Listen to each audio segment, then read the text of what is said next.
Olá, amados irmãos, graças e paz do nosso Senhor. Estamos aqui para meditarmos, refletirmos na palavra de Deus. E para a nossa reflexão de hoje, nosso estudo, o alimento espiritual de hoje, nós vamos falar um pouco sobre o brilho da vida com Deus. Tem um ditado popular que nos diz que nem tudo que brilha é ouro, ou seja, nem tudo que reluz é ouro.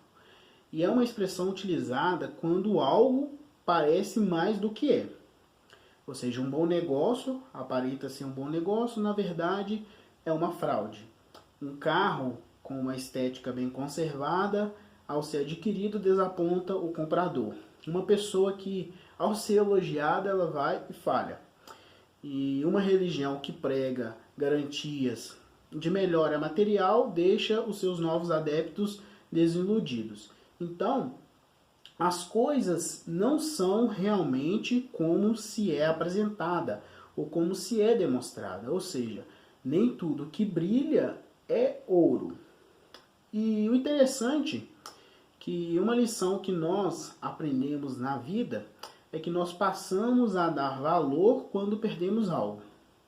Ou muitas das vezes, quando nós vamos reconhecer o valor somente quando perdemos ou quando temos o risco de perder. E o que me levou então a trazer essa reflexão foi uma meditação feita no livro de Lamentações. E apesar de ser um livro que pode parecer confuso, ele é bem interessante. É um livro então que tem o seu nome hebraico, que na verdade é uma expressão de lamento.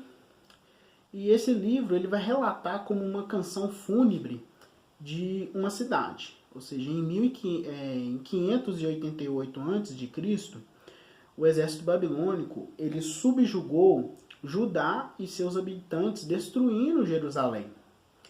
E muitos judeus então foram levados para o exílio na Babilônia, e a cidade que tanto eles estimavam, a cidade de Davi, ela foi deixada em ruínas, destruída.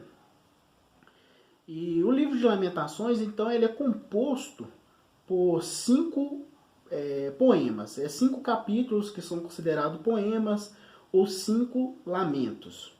E que vão refletir aí o caos e desespero que Jerusalém passou. E a história, então, vai começar com uma viúva chorando, afligida por grandes sofrimentos. Ela é a personificação de Jerusalém, a cidade santa, que antes era temida, respeitada, a rainha das nações por ter Deus como seu provedor, Deus como o protetor, como o abençoador.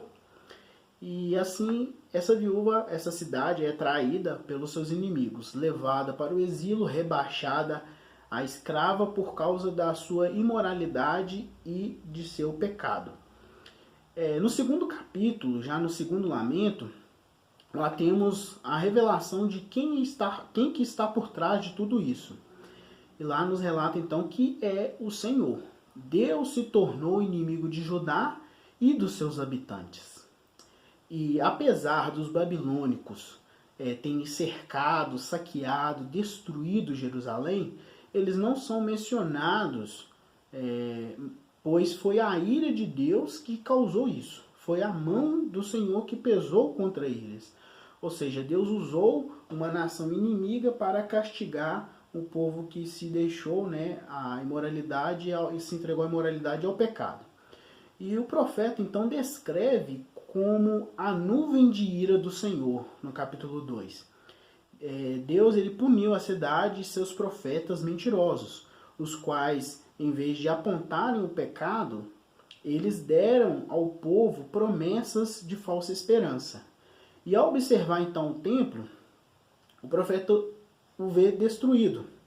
Não há culto, nem sacerdotes ou levitas, todos foram levados ou mortos.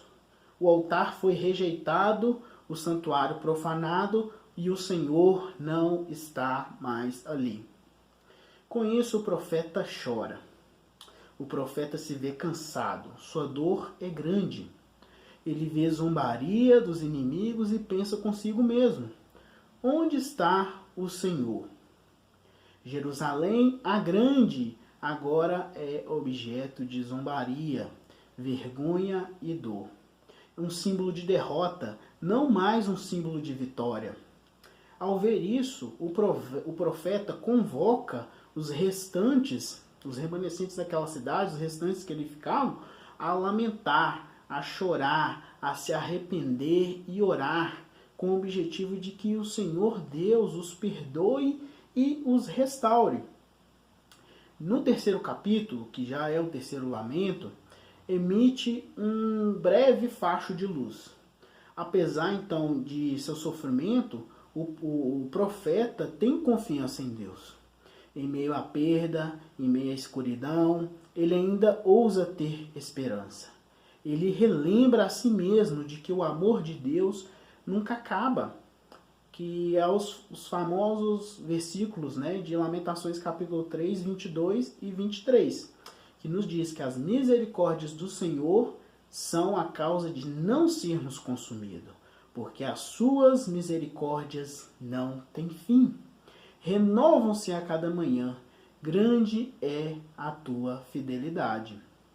Então, após esse breve facho de luz, de esperança, de confiança pelo profeta, o livro volta à escuridão, com uma descrição terrível e desoladora das condições em que esse cerco à cidade de Jerusalém.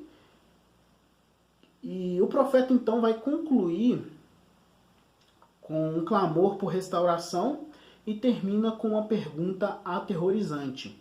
Então já lá no capítulo 5, ele vai trazer esse clamor. No capítulo 4, volta a descrever as coisas terríveis e aterrorizantes que são consequências daquela ira de Deus, são consequências do pecado, da imoralidade de Jerusalém, consequências causadas pelo cerco, pelos babilônicos. E no capítulo 5, ele vai concluir, né, trazendo esse clamor por restauração.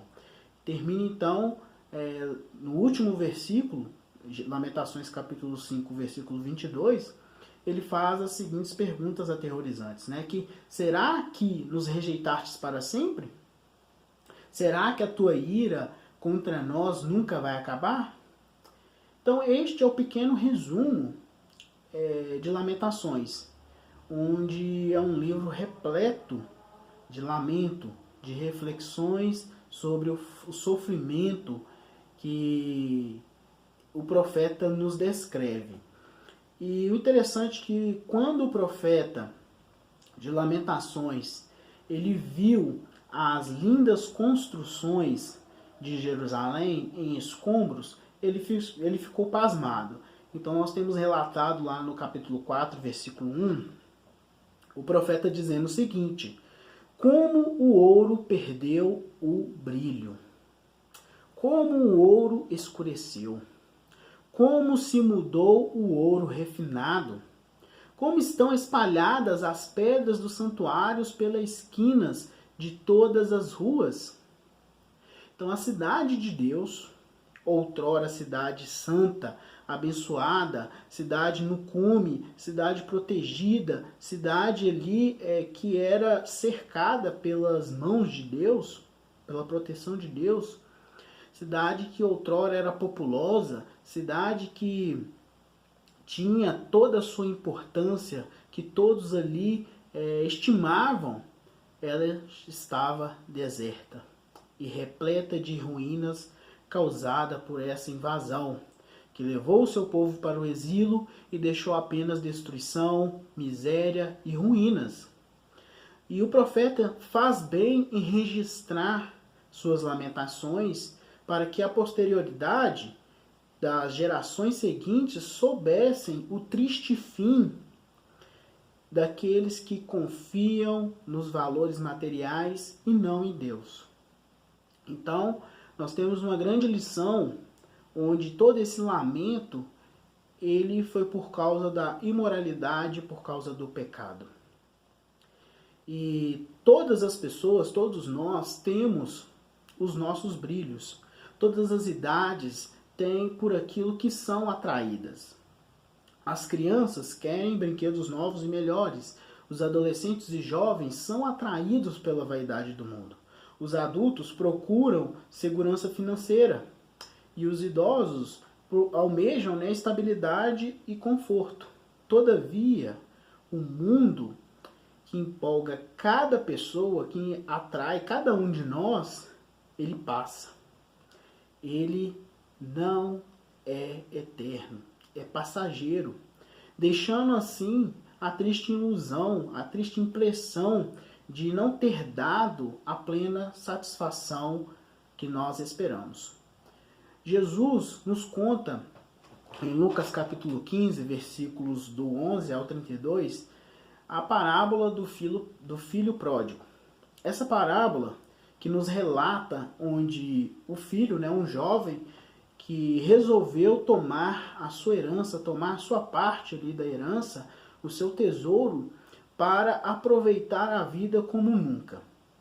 Ele tinha, então, esse brilho, né, esse sonho de pegar a sua herança e satisfazer os prazeres da sua vida, satisfazer os seus sonhos, realizar suas vontades.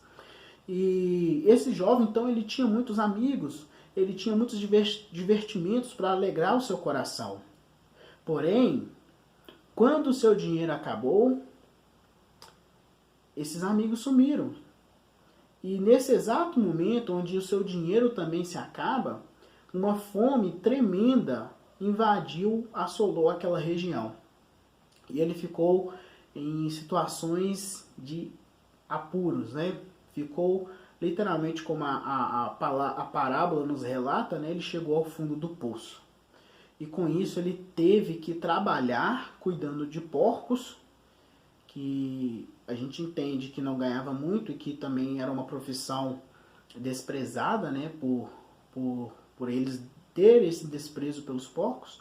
E além dele ter que trabalhar cuidando de porcos, ele desejava comer a comida daqueles animais, porque a sua situação estava em extrema necessidade, ele estava em grandes apuros. Ou seja, o seu sonho, o seu brilho apagou. Como que os desejos, o sonho que ele tinha, perdeu-se o brilho? Como que ele achou que aquilo que ia trazer um prazer, uma satisfação até que eterna, uma satisfação ali que não teria fim, que ele teria grandes felicidades, que ele ia se sentir realizado, o brilho se esvaiu, o brilho acabou. E só quando tudo isso aconteceu, quando ele perdeu o brilho daquilo que para ele era importante, daquilo que para ele era valioso, é que ele se arrependeu. E assim ele retornou para a casa de seu pai. E lá, ao retornar, ao se arrepender, ele conheceu o valor real de viver contente com seu pai. Nós somos muitas vezes enganados, muitas vezes nos deixamos levar pelo brilho de certas coisas materiais, pelo brilho de certos prazeres momentâneos, pelo brilho de certos momentos em que vai nos deixar em condições em que não agrada a Deus. Mas por esse brilho nós somos atraídos e enganados. E com isso nós devemos estar cientes de que nem tudo que brilha é ouro. Nem tudo que aparenta ser importante, na verdade tem um valor muito inferior. Então nós devemos nos atentar àquilo que realmente tem valor para nós e para a nossa vida. E muito além dessa vida, pelo porvir, pelo aquilo que aquilo que a gente há de esperar, pelo aquilo que há de vir.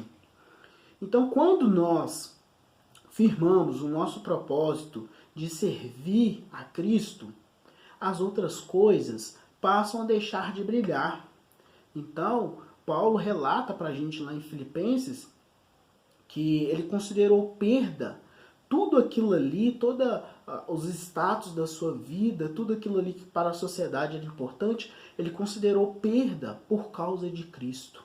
Porque Cristo, servir a Cristo, estar na vontade de Cristo, estar entre a vontade de Deus, ter a Cristo, ele enxergou que era o mais importante, o mais valioso.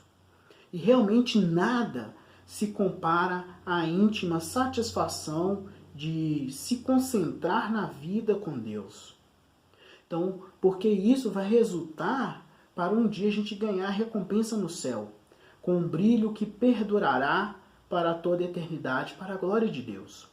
Então, Paulo, em outra ocasião, lá em Colossenses, capítulo 3, ele nos diz lá do verso 1 ao verso 4, portanto, se fostes ressuscitados juntamente com Cristo, buscai as coisas lá do alto, onde Cristo vive e está assentado à direita de Deus. Pensai nas coisas do alto, não das coisas aqui da terra, porque nós morrimos e a nossa vida agora está oculta juntamente com Cristo em Deus. Quando Cristo, que é a nossa vida, se manifestar, então vós também sereis manifestados com Ele em glória.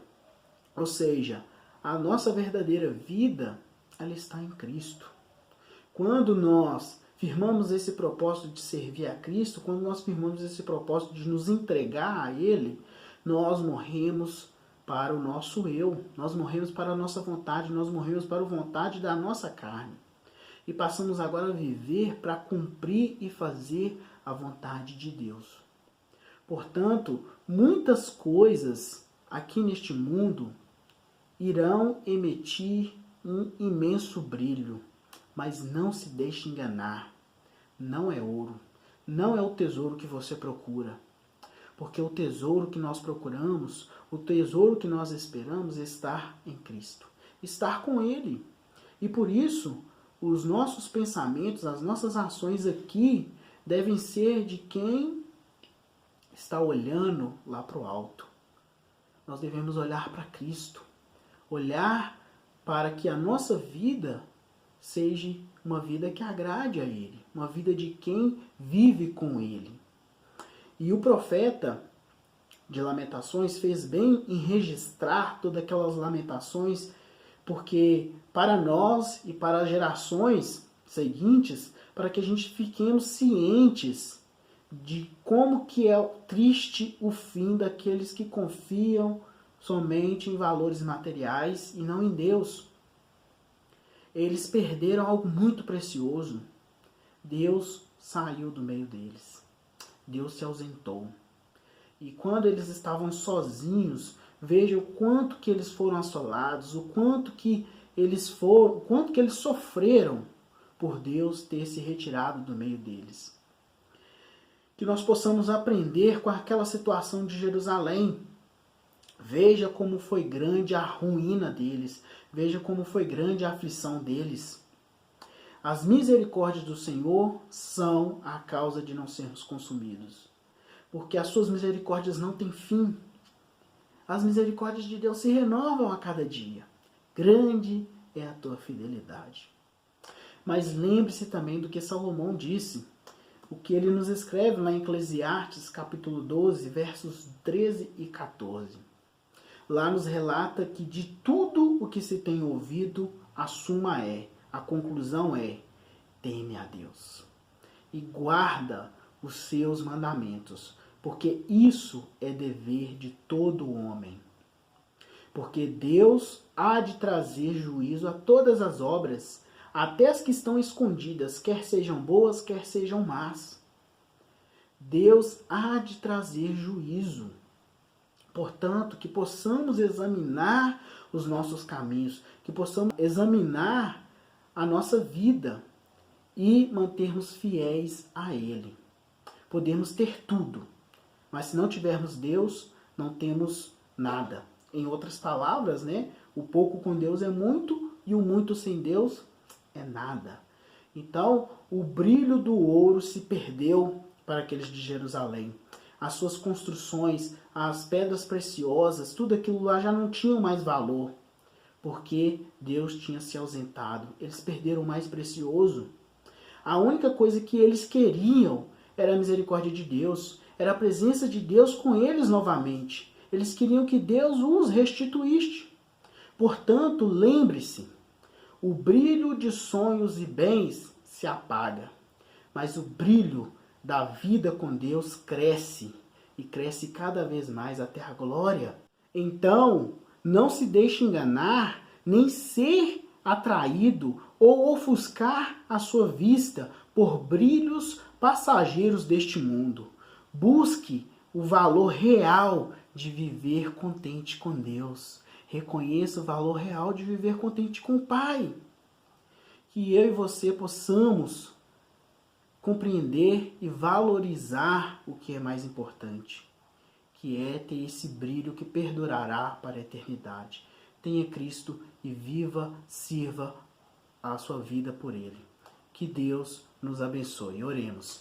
Senhor Deus, Pai Santo, Deus amado, nós queremos nesse momento agradecer ao Senhor pelas nossas vidas, por o Senhor ter renovado a sua misericórdia sobre nós neste dia. Agradecemos ao Senhor por nos ter enviado a Jesus Cristo, por Ele ter, ó Pai, nos resgatado, por Ele, ó Pai, ter colocado em nós esse brilho da promessa, esse brilho da esperança de que o Senhor tem um lugar melhor para nós, o Senhor tem um tesouro que está com Cristo aí com o Senhor, Pai. E nós aguardamos ansiosamente, ó Pai, a vinda repentina do nosso Senhor Jesus Cristo, ou então o dia que o Senhor irá nos tirar deste mundo para estarmos aí com o Senhor.